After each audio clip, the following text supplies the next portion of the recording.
మీరు ఈ వర్డ్‌ని ఎలా ప్రొనౌన్స్ చేస్తున్నారండి? వెడ్నెస్‌డే అని అంటున్నారా? లేదా వెన్నస్‌డే అని అంటున్నారా? Both are wrong. ఎలా చెప్పాలి? Wednesday, Wednesday.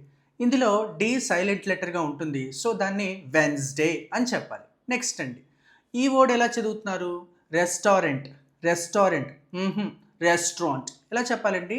Restaurant, restaurant. Right. Next అండి. February. It's not February, it's a February, February. ఎలాగా?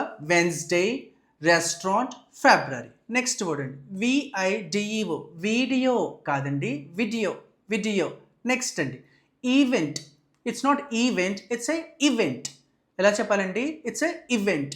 నెక్స్ట్ అండి. Vehicle. It's not vehicle. The H is a silent letter here, so it is called a vehicle. Vehicle. మళ్ళీ ఇంకొకసారి. Wednesday, restaurant, vegetable, February, video, event, vehicle. PIZZA. సాధారణంగా pizza, pizza అని అంటూ ఉంటాము. యాక్చువల్గా pizza, pizza. Next అండి. MISSED, CALL, missed call అని రెగ్యులర్గా అంటూ ఉంటాం.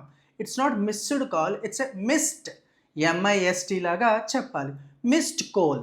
ఏంటండి? Missed call. Next. COMB, comb అని అంటూ ఉంటాము. దువ్వెన. It's not comb, it's a comb. The B is a silent letter. Next అండి. WE, వి కాదు, వి. WEని ఎట్ట చదువుతామండి? వి అని చెప్పాలి. రైట్.